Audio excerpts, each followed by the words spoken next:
नमस्कार दोस्तों, आप सभी का स्वागत है आपके अपने YouTube चैनल पर।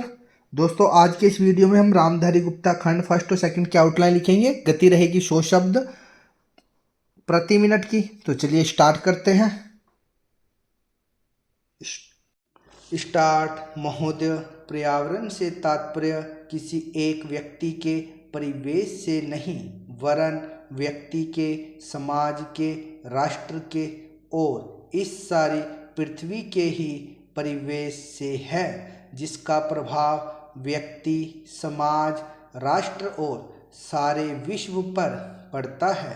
पर्यावरण से तात्पर्य पेड़ पौधों, नदी पहाड़ या किसी तंत्र विशेष से नहीं वरन उस समग्र वास्तविकता से है जिस पर मानव मात्र का अस्तित्व और उसका संपूर्ण आध्यात्मिक एवं भौतिक विकास निर्भर है। अस्तित्व केवल शारीरिक स्वास्थ्य ही नहीं, मानसिक भी। स्वस्थ शरीर में स्वस्थ मन ही अच्छे स्वास्थ्य की परिभाषा है। शारीरिक स्वास्थ्य हमारे आहार पर निर्भर है, जिसका स्रोत इस पृथ्वी का जल, थल, वायु मंडल है। मानसिक स्वास्थ्य भी प्रकारांतर से इन्हीं पर निर्भर है, क्योंकि जैसा खाए अन्न वैसा बने मन। स्वस्थ जीवन पर सबसे अधिक प्रभाव हमारे चिंतन का, हमारी परंपराओं का और उन सब परिस्थितियों का पड़ता है जो हमारे ऊपर आरोपित है या की गई है या की जा रही है।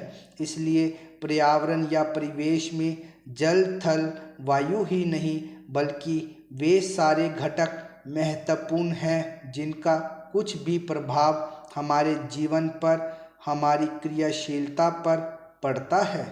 जैसे हमारे विचार, हमारे आचरण और हमारी परंपराएं एवं संस्कृति आदि। सदा से मानव की आकांक्षा उन्नति और विकास की रही है। जगत का अर्थ है गतिमान और गति दोनों ओर संभव है, उन्नति की ओर भी और अवनति की ओर भी। पहली को हम प्रगति कहते हैं, दूसरी को अगति, विगति, अधोगति या दुर्गति कह सकते हैं। वास्तव में मनुष्य ऐसा जटिल प्राणी है जिसमें अनेक विरोधाभासी और असंगत प्रतीत होने वाली प्रवृत्तियां और प्रतिक्रियाएं होती है। वह कानून और व्यवस्था की मांग करता है, किंतु चलचित्र, दूरदर्शन आदि में स्वतः भड़की हिंसा या खेलों में युक्तिपूर्वक की गई हिंसा अथवा अनीति से मंत्र मुग्ध भी हो जाता है। मनुष्य अपनी ही जाति या वर्ग के व्यक्तियों के प्रति प्राय बहुत अधिक प्रतिद्वंदी होता है, किंतु कोई बाहरी खतरा उपस्थित होने पर उनके प्रति हद से ज़्यादा सहयोगी बन जाता है। वह सड़कों पर या युद्धों में सामूहिक विनाश के प्रति उदासीन रहता है, किंतु किसी खान में फंसे हुए एक व्यक्ति या किसी कुएं में गिरे हुए एक बालक की रक्षा करने के लिए ढेरों साधन जुटा लेता है। कुछ विद्वान कहते हैं कि मनुष्य बंदर की संतान हो या न हो, किंतु उसमें खालिस बंदर की द्वैध प्रकृति प्राय ही होती है। उसमें शाकाहारी बंदरों की भांति वृक्षों में उछल कूद करने की प्रवृत्ति तो होती ही है, साथ ही ऐसे बंदरों की स्वाभाविक जिज्ञासा भी होती है जो अत्यंत संगठित गिरोहों में रहते हैं और भांति भांति का मांस खाने में मजा लेते हैं। मनुष्य की ऐसी परस्पर विरोधी इच्छा आकांक्षाओं से निपटना असंभव होता है, फिर भी किसी प्रकार का संतुलित मध्यम मार्ग अपनाना अनिवार्य होता है। यही बुद्धिमानी का रास्ता होता है। विद्वानों ने मानव की मूलभूत आवश्यकताओं को 5 स्तरों में रखा है। महोदय, जो एक के बाद एक आते हैं। शारीरिक आवश्यकताएं यथा भोजन, कपड़ा, मकान और आराम जीवन की मौलिक आवश्यकताएं हैं। दूसरे स्तर पर आती है सुरक्षा और भविष्य के प्रति निश्चिंतता। इनके लिए मनुष्य भांति भांति की वस्तुओं का संग्रह करता है। फिर है सामाजिक आवश्यकताएं, जैसे अपने परिवार के भीतर और फिर बाहर के दूसरे लोगों से अच्छे संबंध बनाए रखने के लिए सामाजिक, आर्थिक, राजनीतिक और मनोरंजनात्मक संगठन बनाना। चौथे स्तर पर है अहम संबंधी आवश्यकताएं, जैसे आत्मसम्मान, आत्मविश्वास और आत्मसंतुष्टि आदि। आत्म परितोष अर्थात उन्नति, विकास और ख्याति प्राप्ति की क्षमताओं को साकार करना व्यक्ति की अंतिम और उच्चतम अपेक्षाएं हैं। इन आवश्यकताओं की पूर्ति के लिए मनुष्य अपने आसपास उपलब्ध पर्यावरण का दोहन करता है। जल, थल, वायु ही नहीं, पेड़ पौधों, पशु पक्षी, जीव जंतुओं तक का उपयोग करता है। सभी शक्तियों का, यहाँ तक कि सबल व्यक्ति अपने से निर्बल व्यक्तियों तक का दोहन करता है, जो शोषण की सीमा तक पहुँच जाता है। इसके लिए भांति भांति की तकनीकें खोजी और अपनाई जाती है। प्रौद्योगिकी ने मनुष्य को भांति भांति की आवश्यकता की वस्तुएं अभूतपूर्व प्रचुरता से देकर संतुष्ट किया है और आवश्यकता की सीमा रेखा भी खिसकाई है। विलासिता और सजावट की ऐसी सामग्री भी दी है जो अब बहुत कुछ आवश्यकताओं में गिनी जाने लगी है। स्वचल वाहन, दूरदर्शन, धुलाई मशीन, सफाई मशीन, सिलाई मशीन, स्टोव, चूल्हे, मिक्सी, फ्रिज आदि आदि अब बहुत से लोगों के लिए अनिवार्य आवश्यकता की कोटि में आ गई है। तकनीक और प्रौद्योगिकी से यह सब संभव हुआ है, किंतु एक ऐसा अल्प वर्ग भी है जिसके लिए विलासिता आवश्यकता की कोटि में आ चुकी है। विज्ञान की जन समुदाय के लिए तो मौलिक न्यूनतम आवश्यकताएं भी विलासिता ही बनी हुई है। औद्योगिकरण के सहारे मनुष्य ने जितना भी विकास किया है उसे वह उन्नति कहकर संतोष करने लगता है और अपनी द्वैत प्रकृति के कारण यह ध्यान नहीं देता कि इस विकास से वर्ग भेद पनपा है। अमीरी गरीबी के बीच की खाई चौड़ी हुई है। जो व्यक्ति मानव की समानता, समाजवाद या साम्यवाद के गीत गाता है, वही अपनी द्वैत प्रकृति के कारण अपने पर्यावरण, यहाँ तक कि मानव के भी शोषण के नए नए तरीके खोजता है।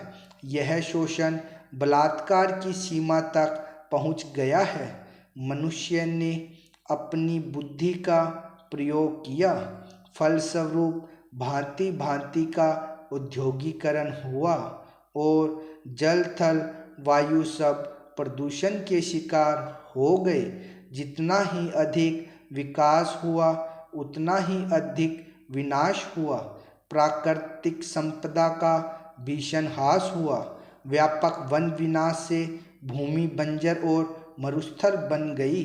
एक बड़ा हवाई जहाज एक दिन में जितनी ऑक्सीजन खर्च करता है उतनी ऑक्सीजन 17,000 हेक्टेयर वन में तैयार होती है और वन बचे ही कितने हैं। इस उद्योग प्रधान सभ्यता का केंद्र पूंजी है और धर्म स्वार्थ है।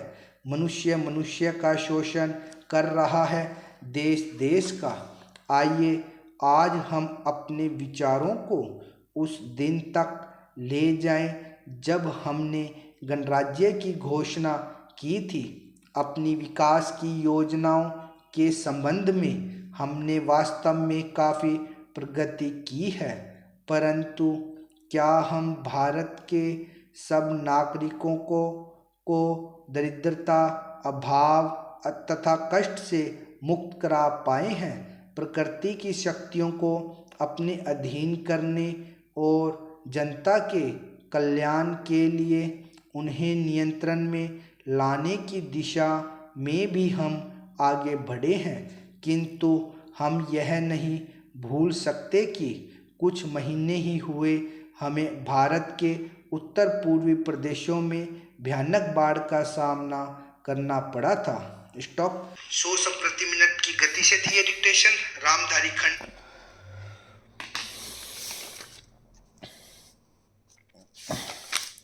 दोस्तों ये हमने डिक्टेशन लिखी थी, अब हम इसकी आउटलाइन पढ़ेंगे।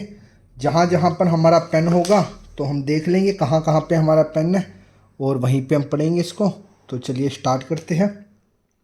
अगर आपको कुछ समझ में ना आए तो आप हमसे कमेंट करके पूछ भी सकते हैं। चलिए स्टार्ट करते हैं। महोदय, पर्यावरण से तात्पर्य दो तरीके से वो लिख सकते हैं, ऐसे भी लिख सकते हैं पर्यावरण से तात्पर्य या पर्यावरण से तात्पर्य, या फिर ये शॉर्ट क्योंकि बार बार ये आ रहा है तो हम इसे पढ़ सकते हैं। महोदय, पर्यावरण से तात्पर्य किसी एक व्यक्ति के परिवेश से नहीं वरन व्यक्ति के, समाज के, राष्ट्र में सेट है लिखा लगा दिया हमने और रै को छोड़ दिया, राष्ट्र के और इस सारी पृथ्वी के ही परिवेश से है जिसका प्रभाव लगा देते हैं, भय छोड़ दे, प्रभाव व्यक्ति, समाज, राष्ट्र और सारे विश्व पर आया तो वह को डबल कर दिया, पर ऐड हो गया, विश्व पर पड़ता है। पर्यावरण से तात्पर्य पेड़ पौधों, नदी, पहाड़ या किसी तंत्र विशेष से नहीं वरन उस समग्र वास्तविकता से है जिस पर मानव मात्र का अस्तित्व और उसका संपूर्ण आध्यात्मिक एवं भौतिक विकास है। और होता तो हम इसके अंदर ये वह नहीं लगाते। पर निर्भर है, पर भौतिक विकास निर्भर है, पर नहीं, डबल नहीं किया। अस्तित्व केवल शारीरिक स्वास्थ्य से ही नहीं मानसिक भी, शारीरिक स्वास्थ्य नहीं मानसिक भी। स्वस्थ शरीर में स्वस्थ मन ही अच्छे स्वास्थ्य की परिभाषा है। शारीरिक स्वास्थ्य हमारे आहार, रै को डबल कर दिया, पर निर्भर है, निर्भर ये ऐसे लिखना था, स्पीड में थोड़ा शॉर्ट में हो जाता है। जिसका स्रोत इस पृथ्वी के इसका जल, थल, वायु मंडल है। मानसिक स्वास्थ्य भी प्रकारांतर से इन्हीं पर निर्भर है क्योंकि जैसा खाए अन्न वैसे काट देते हैं तो वैसा बने मन, अंडरस्टूड होता है। कहावत या जो लोकोक्ति या मुहावरे होते हैं वो ऐसे लिखे जाते हैं। स्वस्थ जीवन पर न को डबल कर दिया, पैर ऐड हो गया। सबसे अधिक प्रभाव हमारे चिंतन का, हमारी परंपराओं का और उन सब परिस्थितियों का छोड़ देते पड़ता है, उन सब परिस्थितियों पड़ता है, ये का पड़ता है जो हमारे ऊपर आरोपित है या की गई है या की जा रही है। इसलिए पर्यावरण या परिवेश में जल, थल, वायु ही नहीं बल्कि वे सारे घटक महत्वपूर्ण हैं जिनका कुछ भी प्रभाव हमारे जीवन पर के लिए डबल कर दिया, हमारी क्रियाशीलता पर पड़ता है। जैसे हमारे विचार, हमारे आचरण और हमारी परंपराएं एवं संस्कृति आदि, थोड़ा गलत संस्कृति ऐसे होना था, आदि सदा से मानव की आकांक्षा उन्नति और विकास की रही है। जगत का अर्थ है गतिमान और गति दोनों ओर संभव है, उन्नति की ओर भी और अवनति की ओर भी। पहली, ये गलत लिखी है, पहली को हम प्रगति कहते हैं, दूसरी को अगति, विगति, अधोगति या दुर्गति कह सकते हैं। वास्तव में मनुष्य ऐसा जटिल प्राणी है जिसमें अनेक विरोधाभासी और असंगत प्रतीत होने वाली प्रवृत्तियां और प्रतिक्रियाएं होती है। वह कानून और व्यवस्था, इकट्ठा लिखते हैं, कानून और व्यवस्था होता तो प्रबल लगा देते, की मांग करता है, किंतु चलचित्र, दूरदर्शन आदि में स्वतः भड़की हिंसा या खेलों में युक्ति पूर्वक की गई हिंसा अथवा अनीति से मंत्र मुग्ध भी हो जाता है। मनुष्य अपनी ही जाति या वर्ग के व्यक्तियों के प्रति प्राय बहुत अधिक प्रतिद्वंदी होता है, किंतु कोई बाहरी खतरा उपस्थित होने पर उनके प्रति हद से ज़्यादा, फिक्स वाक्यांश है, हद से ज़्यादा सहयोगी बन जाता है। वह सड़कों पर या युद्धों में सामूहिक विनाश के प्रति उदासीन रहता है, किंतु किसी कुएं में फंसे हुए एक व्यक्ति या किसी कुएं में गिरे हुए एक बालक की रक्षा करने के लिए किसी के नीचे ऐसे करते करने से पहले, करने के पहले ढेरों साधन जुटा लेता है। कुछ विद्वान कहते हैं कि मनुष्य बंदर की संतान, अच्छा बंदर है या पेशन का थोड़ा छोटा, बंदर की संतान हो या न हो फिक्स होता है, किंतु उसमें खालिश बंदर की द्वैध प्रकृति प्राय ही होती है। उसमें शाकाहारी बंदरों की भांति वृक्षों में उछल कूद में लाइन काट के उछल लिखते हैं, यहाँ पे कट पूरा नहीं कटा, कैसे काट देता, कूद करने की प्रवृत्ति तो होती ही है, साथ ही ऐसे बंदरों की स्वाभाविक जिज्ञासा भी होती है जो अत्यंत अत्यंत ये नेता अत्यंत का फिक्स वाक्यांश होता है, द लाइन, अत्यंत संगठित गिरोहों में रहते हैं और भांति भांति का मांस खाने में मजा लेते हैं। मनुष्य की ऐसी परस्पर विरोधी इच्छा आकांक्षाओं से निपटना असंभव होता है। यहाँ पे सिर्फ दोस्तों कहीं ऐड आ गई थी, क्योंकि ऑनलाइन लिख रहे थे, तो यहाँ पे आप देख लीजिएगा। निपटना असंभव होता है और फिर भी किसी प्रकार का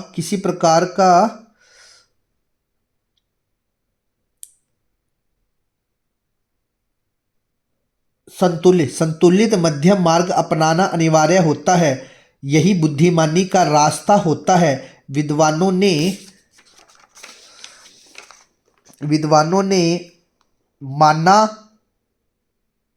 मानव की मूल भैसे नीचे आधा लिख देते भूत आवश्यकताओं को 5 स्तरों में रखा है महोदय, जो एक के बाद एक आते हैं। शारीरिक आवश्यकताएं या यथा भोजन, कपड़ा, मकान और आराम जीवन की मूलभूत आवश्यकताएं हैं।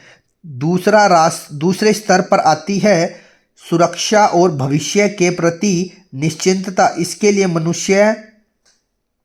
लिए मनुष्य भांति भांति की वस्तुओं का संग्रह करता है। फिर है सामाजिक आवश्यकता, जैसे अपने परिवार के भीतर या फिर बाहर के दूसरे लोगों से अच्छे संबंध बनाए रखने के लिए सामाजिक, आर्थिक और राजनीतिक, नैतिक और मनोरंजनात्मक संगठन बनाना। चौथे स्तर पर है अहम संबंधी आवश्यकताएं, जैसे आत्मसम्मान, आत्मविश्वास और आत्मसंतुष्टि आदि। आत्म परितोष तथा आत्म परितोष अर्थार्थ या कुछ और था, यहाँ ये देखना पड़ेगा। आत्म परितोष अर्थात यहाँ थी उन्नति, आत्म परितोष उन्नति, विकास और ख्याति प्राप्ति की क्षमता को साकार करना व्यक्ति की अंतिम और उच्चतम अपेक्षा है। अपेक्षा का ऐसे भी लिखते हैं और साइन इसको लिख के ऐसे भी लिख देते हैं लाइन, पता अपेक्षा है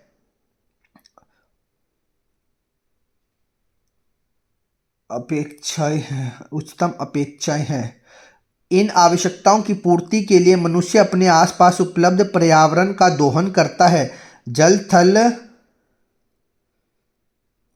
वायु ही नहीं, पेड़ पौधों, पशु पक्षी, जीव जंतुओं तक का उपयोग करता है। सभी शक्तियों का, यहाँ तक कि सबल व्यक्ति अपने से निर्बल व्यक्ति तक का दोहन करता है, जो शोषण की सीमा तक पहुंच जाता है। इसके लिए भांति भांति की तकनीकें खोजी और अपनाई जाती है। प्रौद्योगिकी ने मनुष्य को भांति भांति की आवश्यकता की वस्तुएं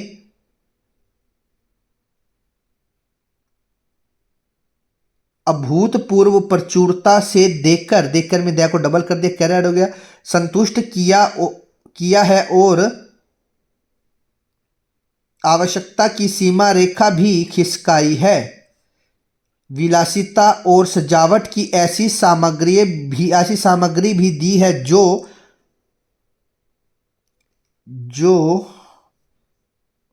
अभी अभी नहीं है, कुछ और यहाँ था, यहाँ गलत लिख दिया।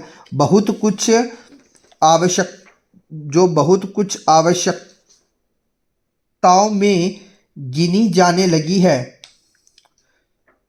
स्वचल वाहन, दूरदर्शन, ये धुलाई, मैं के अंदर शन का उलगा, धुलाई मशीन, सफाई मशीन, ये कौन सी मशीन थी, सिलाई मशीन, स्टोव चूल्हे, मिक्सी, फ्रिज आदि आदि अब बहुत से लोगों के लिए अनिवार्य आवश्यकता की कोटि में आ गई है। तकनीक और प्रौद्योगिकी से यह सब संभव हुआ है। इकट्ठा लिखते, यह सब संभव हुआ है। किंतु एक ऐसा अल्प वर्ग भी है जिसके लिए विलासिता आवश्यकता की कोटि में आ चुकी है। विज्ञान की जन समुदाय के लिए तो मौलिक न्यूनतम आवश्यकताएं भी विलासिता ही बनी हुई है। औद्योगिकरण के सहारे मनुष्य ने जितना भी विकास किया है वह उन्नति कहकर संतोष करने लगता है और अपनी द्वैत प्रकृति के कारण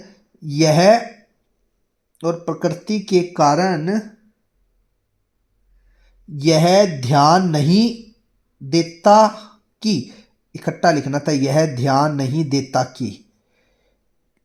कि इस विकास से वर्ग भेद पनपा है। अमीरी गरीबी के बीच की खाई, इसको और ज़्यादा शॉर्ट लिखना था, पेन उठा लिया था। अमीरी गरीबी के बीच की खाई चौड़ी हुई है। जो व्यक्ति मानव की समानता, समाजवाद या साम्यवाद के गीत गाता है, वही अपनी द्वैत प्रकृति के कारण अपने पर्यावरण यहाँ तक कि मानव के भी शोषण के नए नए तरीके खोजता है। यह शोषण बलात्कार की सीमा तक पहुंच गया है। मनुष्य ने अपनी बुद्धि का प्रयोग किया, ये है क्यों लगाया है, किया, फलस्वरूप भांति भांति के औद्योगिकरण हुआ और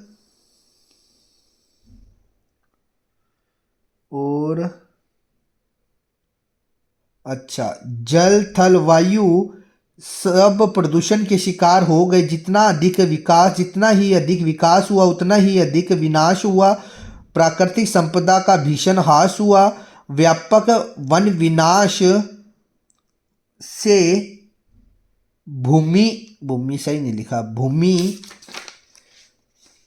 बंजर और मरुस्थल बन गई। एक बड़ा हवाई जहाज एक दिन में जितना ऑक्सीजन खर्च करता है उतना ऑक्सीजन 17,000 हेक्टेयर, क्या को डबल कर दिया, टेयर, यह ऐड हो गया, हेक्टेयर वन में तैयार होती है। और वन बचे ही कितने हैं। इस उद्योग प्रधान सभ्यता का केंद्र पूंजी है और धर्म स्वार्थ है। मनुष्य का शोषण कर रहा है और देश मनुष्य का शोषण कर रहा है, देश का। आइए आज हम अपने विचारों को उस दिन तक ले जाएं जब हमने गणराज्य की घोषणा की थी। अपनी विकास की योजनाओं के संबंध में, इसको इकट्ठा लिख सकते, अपनी विकास की योजनाओं के संबंध में हम वास्तव में काफ़ी प्रगति की है, परंतु क्या हम भारत के सब नागरिकों को दरिद्रता, अभाव तथा कष्ट से मुक्त करा पाए हैं? प्रकृति की शक्तियों को अपने अधीन करने और जनता के कल्याण के लिए उन्हें नियंत्रण में लाने की दिशा में भी हम आगे बढ़े हैं, किंतु हम यह नहीं भूल सकते कि कुछ महीने ही हुए हमें भारत के उत्तर पूर्वी प्रदेशों में भयानक बाढ़ का सामना ऐसे लिखा बाढ़ का सामना करना पड़ा था। तो दोस्तों ये आउटलाइन थी ये रामधारी गुप्ता खंड सेकंड डिक्टेशन 1 और 2 की। यदि आपको कुछ समझ में ना आए तो आप हमसे कमेंट करके पूछ सकते हैं। आपको कई शब्द ज़्यादा छोटे लगेंगे, परंतु क्या जब जोड़ के लिखते हैं तो ऑटोमेटिक आपका अभ्यास हो जाता है, आपको पता लग जाएगा कि आप क्या लिख रहे हैं, क्या पढ़ रहे हैं। इसी तरह की आप डिक्टेशन की आउटलाइन और ज़्यादा प्राप्त करने के लिए आप हमारे चैनल को सब्सक्राइब करें तथा वीडियोज़ को लाइक एवं अधिक से अधिक शेयर जरूर करें, ताकि जो भी आउटलाइन करना चाहते हैं उन तक हमारे वीडियो पहुँच सके। धन्यवाद।